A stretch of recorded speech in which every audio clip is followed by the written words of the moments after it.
My name is Claire. Last Christmas, my mother told the whole table that my career was a joke and that I had no future. An hour later, my brother accidentally saw a number on my laptop that changed how my family treated me forever. If something like this happened to you, tell me your story in the comments. The kitchen smelled like roasted turkey and dish soap, the same combination every December. A laptop sat open on the counter while green beans cooled in a colander. Emails from my lawyer waited in my inbox, unread for the moment. Plates needed stacking first. My mother moved around me with practiced efficiency, neither of us commenting on the silence stretching between clinks of silverware. By the time we sat down, everyone had settled into their usual roles. My father asked about traffic, my mother commented on the weather. Daniel leaned back in his chair like the evening was already won. Conversation drifted, circled, then landed where it always did. "So," my mother said, cutting her turkey, "are you still doing that little freelance thing?" "Yeah," I said. Daniel laughed, loud and comfortable. "Must be nice working from home. Real careers don't come with pajamas." A few people smiled. Someone cleared their throat. No one corrected him. Forks kept moving. A phone buzzed beside my plate. I glanced at it and kept eating. "Seriously," Daniel added, grinning, "when are you getting a real job? Real money doesn't show up by accident." The table laughed again. I chewed, swallowed, and reached for water. Nothing to explain, nothing to defend. After dinner, plates piled in the sink. Habit pulled me back to the table. The laptop opened, and I logged in without thinking. An email from my lawyer sat at the top, time-stamped to the minute. I clicked it. Numbers filled the screen, columns and decimals lining up the way they always did. Daniel walked behind me, close enough that his shadow crossed the keyboard. He stopped. The room went still, in a way it hadn't all night. I closed the laptop. "You into crypto scams now?" he asked, voice light, like he was joking. "No," I said. My mother laughed from the sink. "Well, at least scams pay better than freelancing." It landed wrong. Even she noticed, because the laughter ended too quickly. Daniel didn't smile. He stared at the closed laptop, then at me, then back at the screen like it might reopen on its own. I carried the computer upstairs, back to the room that still held my high school trophies in a box. The desk chair creaked when I set the laptop down. The door stayed open. No one told me to close it. Downstairs, voices dropped. Plates stopped clinking. A pause stretched longer than it should have. I reached for the mouse, then hesitated. Footsteps crossed the living room. Daniel's voice followed, low and careful. "Mom," he said, "I think there's something wrong." Morning light came through the blinds without asking permission. Downstairs, cabinets opened and closed harder than necessary. Coffee brewed, untouched. When I walked into the kitchen, my mother was already dressed, coat on, phone pressed to her ear. "Yes," Susan said, back turned. "No, I'm not asking about anyone specific, just hypothetically. Large amounts suddenly appearing." She hung up and set the phone down like it had weight.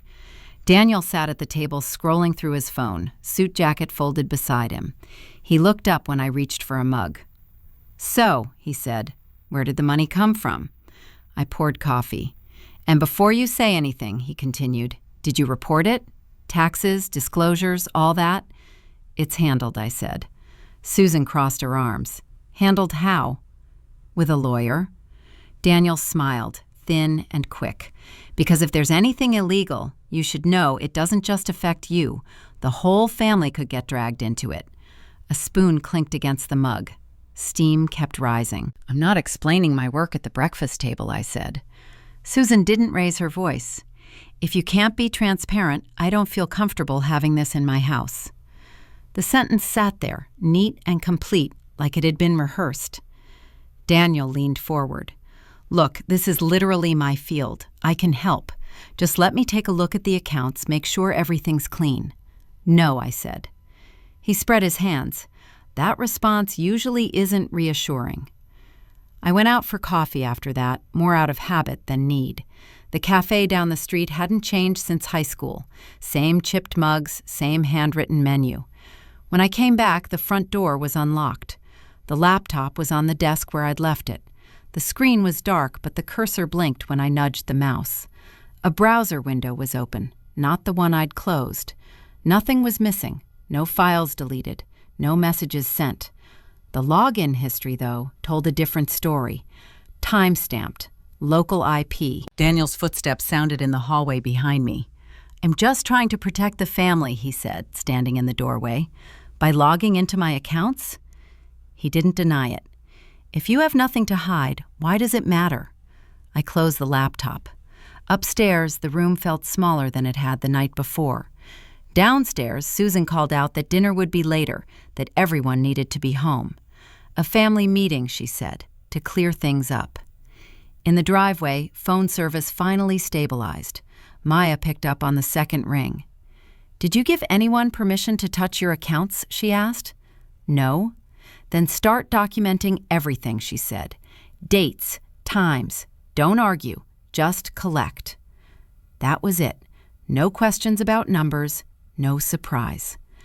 When I went back inside, Daniel was on the couch, scrolling through something that wasn't his phone. Susan sat across from him, nodding along. "We just want to understand," she said when she saw me. "Transparency fixes things." Another notification buzzed. An email from my lawyer slid onto the screen. "Closing documents attached. Please review before Monday." I didn't open it. The house felt crowded, and it was only noon. Upstairs, the doorframe waited.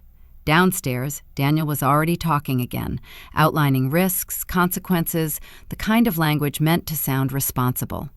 Susan checked the clock. "We'll talk tonight," she said. "All of us." The meeting happened after dinner, when the plates were stacked and no one offered dessert. Daniel took the chair at the head of the table without asking.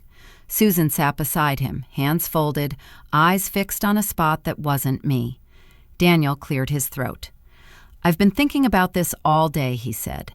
"There are real legal risks here. Disclosure requirements, reporting obligations. If something goes wrong, it doesn't stay contained." He spoke the way he did at work, measured and confident, like he was explaining a spreadsheet to someone slower than him. Susan nodded once, letting him continue. "There's also the issue of responsibility," Daniel said. "When money enters a family like this, everyone's affected. We can't pretend it's just personal anymore." No one interrupted him. My father stared at the table. I watched Daniel's hands instead, how they rested flat, like he already owned the surface. "I checked," Daniel went on. "There was activity on the account yesterday. From this house." The room shifted. I opened the laptop and turned it toward him. The login history was still there. Date, time, location. A session log during the 20 minutes I'd been in the shower. "You didn't just look," I said. "You went through the company breakdown." Daniel didn't deny it. "If it's family money now, I had the right to know," he said. "I wasn't snooping. I was verifying." Susan finally looked at me. "You're being dramatic," she said, calm and even. "He was trying to help." "Well, by accessing my accounts without permission?" Daniel shrugged. "If there's nothing wrong, this shouldn't be a problem." He leaned back, folding his arms. "What would be a problem," he continued, "is if this turns into an investigation and someone else finds it first. That wouldn't look good." "For who?" I asked. "For you," he said. "For all of us." The phrasing mattered. All of us. The same word Susan used when she wanted something done without argument. "I'm not sharing anything," I said, "and you're not touching my laptop again." Daniel smiled, thin and patient. "Then I'll have to talk to someone else," he said, "just to be safe."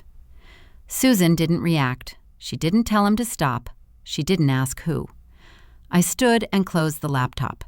"This conversation is over," I said. "Get out of my room." Daniel stayed seated.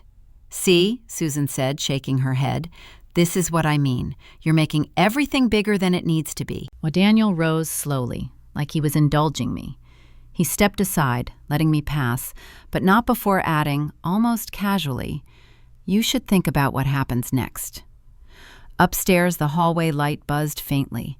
I stood there longer than necessary, the laptop pressed against my chest. Downstairs, Daniel's voice carried easily. "Yeah," he said into his phone, "it's bigger than I thought." A pause. No, I'm serious. The numbers are real. Another pause. The same group you mentioned, the one acquiring mid-stage fintech. The name hit like a dropped plate. The same one in my email subject line. The same one I hadn't opened yet. Daniel laughed softly. I know, he said. That's what I said. I stayed where I was, fingers tight around the edge of the laptop, listening as his footsteps moved across the room, the call continuing, the words blurring into tone instead of meaning. Downstairs, Susan asked who he was talking to. Daniel answered without lowering his voice. Someone who understands, he said. The alert came before breakfast, vibrating across the nightstand while the house was still stirring. An automated message, plain and direct, informed me that my investment account had been temporarily restricted due to unusual activity. Verification was required, access limited, estimated resolution time unavailable. Another notification followed, this one from my lawyer. We need to talk now. This could delay closing if it isn't resolved quickly. Downstairs, voices were already moving. Daniel's carried easily. Susan's stayed low. I walked into the kitchen with my phone in hand. My account's locked, I said. Daniel didn't look surprised. That's probably for the best. Susan frowned. What does that mean? It means the right people are paying attention, Daniel said. I reached out to the appropriate channel last night, compliance, just to flag a potential issue. You reported me? I asked. He met my eyes. I did what was necessary. Susan exhaled through her nose. He wouldn't do this if you were clearer from the start. The words landed cleanly. No hesitation, no doubt. My lawyer says this could delay the deal, I said. That costs real money. Daniel shrugged. Transparency has a price. The laptop opened on the table.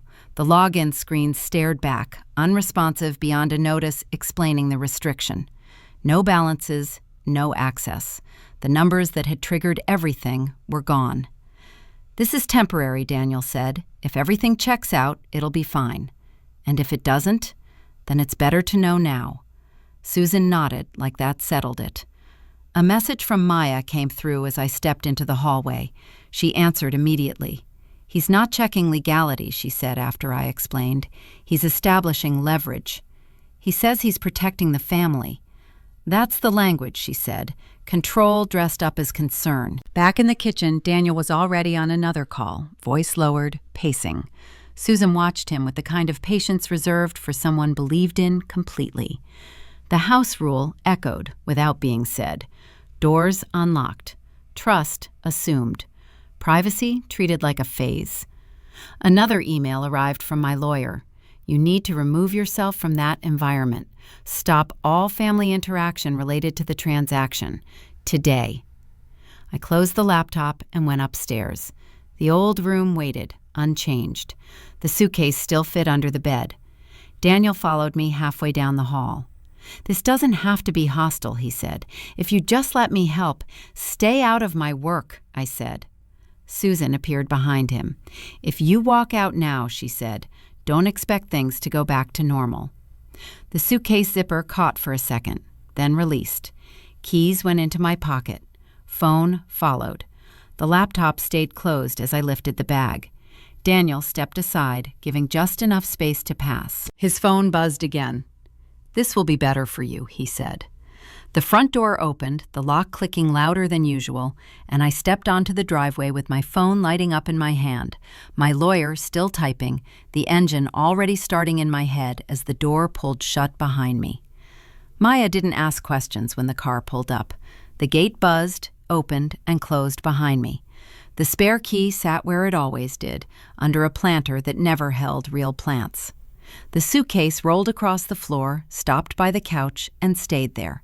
Shoes came off, phone went face down, no calls went out, no messages followed. Maya handed over a glass of water. You can take the room, she said. I'll grab blankets. The door closed, lights dimmed. The laptop came out of the bag and stayed shut. Nothing needed opening yet. Morning came without urgency. Coffee brewed, email stacked up. A shower ran longer than necessary, then stopped. Towels folded. No notifications from home. That part was clear enough. The first mistake was obvious now. Silence had always felt like maturity. Not arguing, not correcting, letting comments pass because fighting felt unnecessary. That habit had trained everyone else to fill in the gaps. The second mistake sat right behind it. Family meant safety. Doors unlocked, passwords shared once and never changed. The idea that harm required malice, not entitlement. Daniel hadn't rushed. That was the part that settled in slowly. No panic, no anger. He moved carefully, using the same tone he'd always used when helping. For your own good, he'd said more than once over the years. About savings, about contracts, about choices that didn't match his version of stable. Those moments replayed themselves without asking. Advice offered casually, suggestions framed as favors, corrections slipped in under concern. At the time, it felt like support. Now it looked like rehearsal. Maya poured another cup of coffee and sat across from me. He didn't just react, she said. He waited for leverage. The laptop opened then. Login screens, alerts, restricted access notices lined up without explanation. Everything important stayed locked. No more explaining, Maya said. No more defending. A message came through from my lawyer. Short, direct, steps to take, calls to schedule, documents to prepare. Language stripped of emotion. That helped. Maya leaned back. Check his work email, she said. What about it? HR, she said, around the time his tone changed. It took a minute to find the old thread. A forwarded message from Daniel months ago. A casual note, nothing urgent, he'd said, just something interesting. The subject line hadn't meant anything then. It did now. Position eliminated. Confidential. The email sat there, clinical and neat. Date stamped weeks before Christmas. Before the jokes. Before the concern. Before the talk of protecting the family. The pieces aligned without effort. The calls. The timing. The need to insert himself into something he didn't control anymore. The screen stayed still. No rush to scroll. No need to reread. Maya watched without speaking. This explains a lot, she said. The forward button lit up. A new message drafted itself. My lawyer's address filled the line automatically. No commentary added, no explanation typed, just the attachment. The send button waited. Fingers hovered, then pressed. The laptop closed. Outside, traffic moved the way it always did. Somewhere else, dinner plans happened. Phones buzzed. Conversations carried on without me. Maya stood and started clearing mugs. Stay here as long as you need, she said. Keys sat on the counter. The spare set. Not mine, not theirs. The phone vibrated again. Another message from my lawyer, this one asking for a call. Time-stamped minutes ago. I picked it up, unlocked the screen, and started dialing as the forwarded email finished sending, the line connecting while the room stayed exactly the same. The call with my lawyer happened mid-morning, speaker on, coffee gone cold between my hands. Her voice stayed even, the way it does when she's already 3 steps ahead. We reviewed the email you forwarded, she said. The HR notice changes the context. Because he was already out, I said. Yes, she replied, and because he didn't disclose that when he contacted compliance. That part mattered more than anything else. Not the money, not the timing, the omission. Daniel hadn't lost his job after Christmas. He'd lost it before. Quietly. No family announcement, no awkward explanations at dinner. The jokes about freelancing, the concern about real careers, the sudden interest in my finances, all of it had happened after. A follow-up email came through while we were still talking, screenshots attached. Correspondence Daniel had sent to the acquiring company's compliance team. Carefully worded, polite, framed as concern. He hadn't accused me of anything outright. He'd asked questions, raised flags, offered context, enough to slow everything down. He also logged calls, my lawyer said, dates, times, names. Maya leaned against the counter, listening without interrupting. "So he built a record," I said. "Yes," the lawyer replied, "and he did it early." The name of the firm representing him showed up next. A small shop, someone he'd worked with before, someone who knew how to phrase uncertainty as obligation. "Is the deal still valid?" I asked. "It is," she said, "but it's paused." Paused meant waiting. Waiting meant pressure. Pressure meant mistakes if someone was prone to them.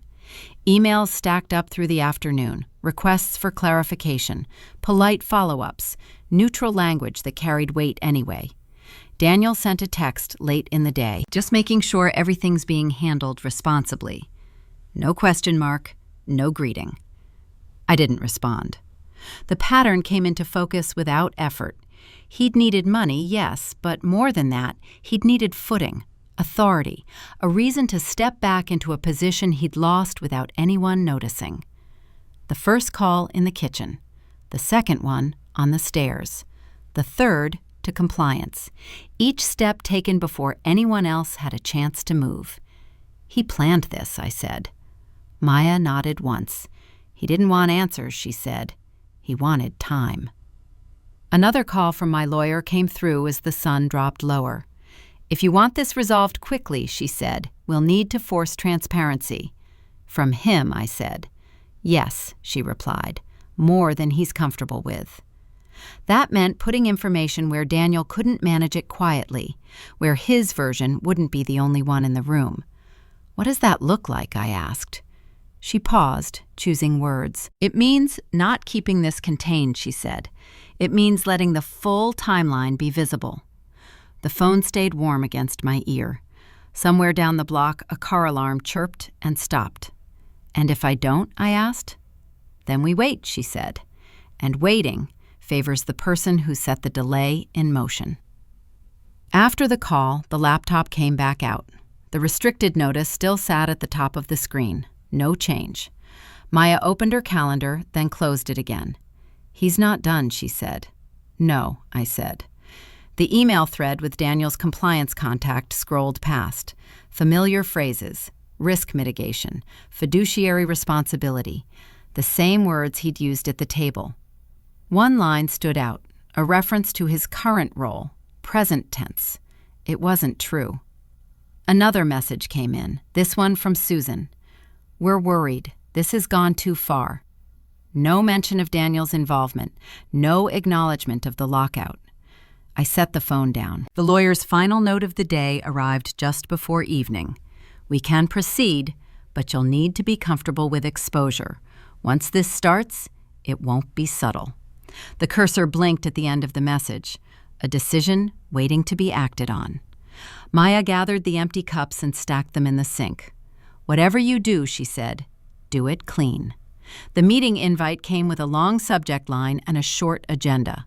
Final review, compliance present, banking representative included. No mention of family, though Daniel's name sat there like it belonged. The conference room filled gradually. People nodded, took seats, opened folders. Daniel arrived last, confident enough to be late by a minute. He gave me a small smile, the one meant to look reassuring. "Let's get started," someone said. The Acquiring Companies Council outlined the process. Compliance confirmed the pause. The banker cleared his throat. Everyone sounded careful. When it was my turn, documents slid across the table. The sale agreement, equity schedules, tax confirmations. Dates aligned, signatures matched. No commentary needed. Daniel leaned forward. "No one's disputing the paperwork," he said. "The concern is potential conflict of interest." He looked around the table, then back at me. "When large sums move this quickly," he continued, "it's responsible to ask questions, especially when family members are involved." A compliance officer nodded. "That's why we're here." Daniel smiled again. "I flagged this because I care," he said, "about my family, about doing things the right way." No one interrupted him. That part mattered. I waited until he finished. Then the email went up on the screen. 1 page, black text on white. Position eliminated. Confidential. The date sat at the top. Weeks before Christmas. Weeks before his calls. weeks before he introduced himself to compliance as an active banker. The room shifted. "That's from your HR department," I said. "It confirms Daniel was no longer employed when he contacted you." Daniel opened his mouth, then closed it. The compliance officer leaned closer to the screen. "This wasn't disclosed." Another pause. "So you weren't representing the bank anymore?" someone asked. Daniel didn't answer. The banker across the table glanced down at his notes, then back up. "That changes things," he said. Compliance spoke next, calm, precise.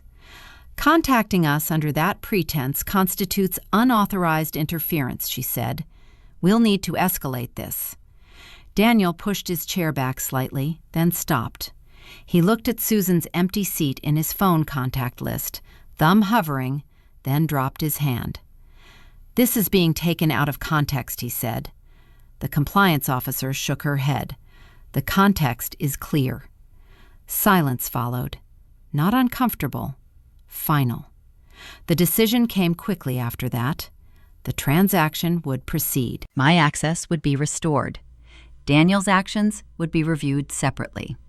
"Your file will be forwarded to legal," compliance said to him. "They'll be in touch." Daniel stood. No one asked him to stay. No one offered a handshake. He nodded once, then walked out.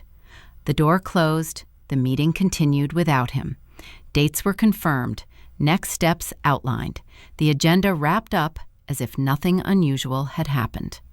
When it ended, folders closed. Chairs slid back.